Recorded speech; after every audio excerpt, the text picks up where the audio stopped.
리뷰. 영화 고스트버스터즈 라이즈. 범접하기 힘든 1편이 아성 검은색 위쪽 삼각형 영화 고스트버스터즈 라이즈 포스터 시 소니 픽처스 코리아. 영화 고스트버스터즈 라이즈 원제 고스트버스터즈 애프터라이프는 고저를 비롯한 온갖 유령들이 뉴욕을 쑥대밭으로 만든 1984년 이후 37년 이 경과한 2021년을 배경으로 한다. 유령이 출몰하는 일도 줄어들었고 더 이상 사람들은 유령 사냥꾼을 찾지 않게 되었다. 피터, 빌 머레이 분은 대학 교수직으로 돌아갔고 레이, 댄 에크로이드 분은 낡은 심령 전문 서점을 운영하고 윈스턴, 어니 허드슨 분은 철강업체를 운영해 엄청난 부를 쌓는 등 결국 고스트버스터즈들은 각자의 삶에 전념하게 된다. 그런데 이곤, 해롤드 레미스 분만큼은 여전히 유령 잡는 일에 자신의 모든 것을 걸고 오클라호마의 시골 농장에서 살아가고 있었다. 고저의 재림을 비롯해 유령들이 다시 지구상에 출몰할 것이라고 생각한 그는 친구, 가족과의 연마저 끄는 채 연구에 몰두했다가 의문의 죽음을 맞는다. 때마침 파산한 이곤의 딸 칼리, 캐리 쿤 분과 손자, 손녀 트레버, 핀 울프하드 분, 피비, 맥케나 그레이스 분가 유일한 아버지의 유산인 농장 집으로 이사해 오면서 고스트버스터즈 라이즈의 이야기는 본격적으로 시작된다.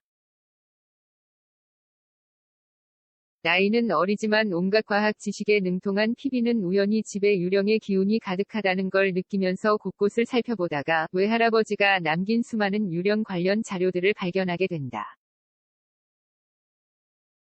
유일한 친구 팟캐스트 로건 킴분과 함께 장비를 수리한 피비는 점점 시골집을 둘러싼 의혹의 실마리를 하나둘씩 풀어나가기 시작한다. 37년에 걸친 유령 퇴치꾼 이야기. 검은색 위쪽 삼각형 영화 고스트버스터즈 라이즈의 한 장면. 시 소니 픽처스 코리아. 고스트버스터즈는 백 투 더 퓨처와 더불어 1980년대 할리우드가 배출한 대표적인 코믹 블록버스터 영화 중 하나였다. 정신나간 과학자들이 뉴욕을 덮친 유령들을 퇴치하기 위해 회사를 설립하고 최첨단 장비로 맞서 싸운다는 독특한 줄거리는 관객들을 사로잡는 데 성공했다.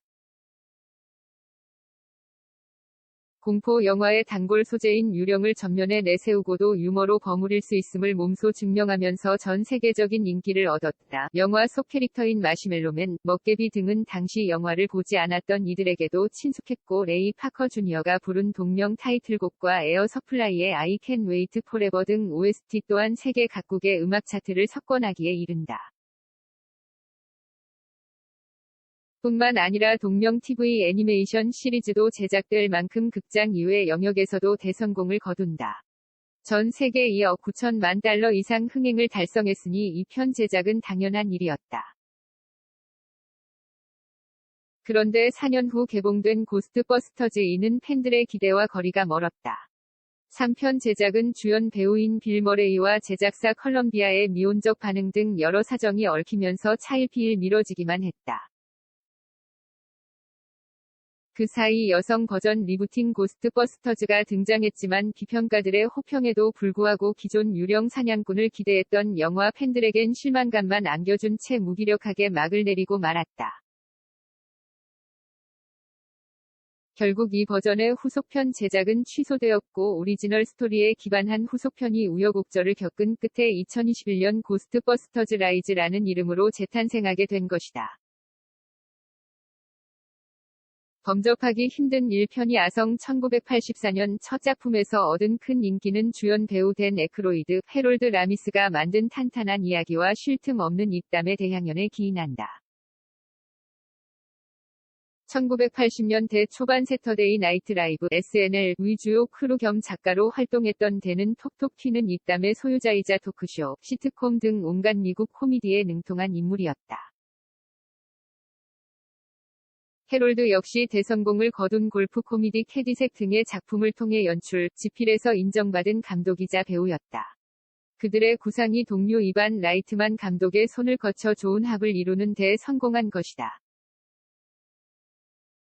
여기에 빌 머레이라는 당시 유망주 코미디언까지 큰 힘을 보탠다. 능청맞은 연기와 능수능란한 애드리브까지 접목되면서 고스트버스터즈는 코믹 호러 장르물의 모범 사례를 탄생시켰다. 그런데 1. 이 편이 정통 계승자임을 자처하고 의욕적으로 완성된 고스트버스터즈 라이즈에선 아쉽게도 부족함이 드러난다. 가장 큰 약점은 코미디의 부재다. TV에 농담이 종종 등장하지만 그게 분위기를 환기시키는 정도의 위력은 되지 못한다. 본격적인 유령 사냥꾼으로 재탄생하기까지 1시간 정도의 분량을 의혹의 본질에 접근하는 과정에 할애하다 보니 핵심이 되어야 할 유령들과의 박진감 넘치는 대결 장면은 이전 시리즈 대비 적은 비중을 차지하는 모순까지 내비친다. 이반의 아들이자 주노인 디 에어로 연출 능력을 인정받은 제이슨 라이트만 감독이 고군분투하긴 했지만 고스트버스터즈 시리즈에 적합한 연출자였을까라는 질문에는 여전히 물음표를 남긴다. 떠나간 원조 유령 사냥꾼을 위한 헌사 검은색 위쪽 삼각형 영화 고스트버스터즈 라이즈의 한 장면. 시 소니 픽처스 코리아 이 밖에 37년 전 1편이 설정이 극에 등장한다는 점은 이전 작품들을 전혀 보지 못한 요즘 관객들에겐 진입 장벽을 높여버리는 약점으로 작용한다. 미국인들에겐 1980년대 대중문화의 아이콘이다 보니 친숙하겠지만 바다 건너 한국에선 전혀 다른 상황에 놓인 작품이 됐다. 1980년대 어린이 모험물 구니스를 연상케 하는 청소년들의 이야기로 틀을 짰지만 가장 시야에 들어오는 배우는 막내 피비 역을 맡은 맥케나 그레이스이다. 외할아버지를 쏙 빼닮은 외모에 과하게 관심 많고 해박한 지식을 지녔다는 설정에 걸맞게 올해 15살에 불과한 이 배우는 사실상 단독 주인공이라 봐도 과언은 아닐 만큼 인상적인 연기를 펼친다.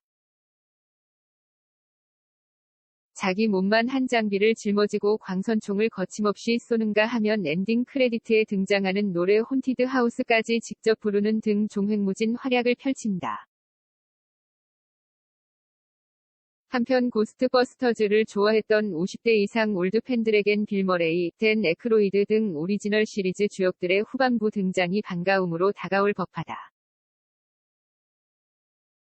특히 첨단 그래픽 기술을 거쳐 부활한 고 해롤드 라미스 2014년 작고의 존재는 왜 이 작품의 원제의 애프터라이프 사후세계가 등장하는지를 직접적으로 설명한다.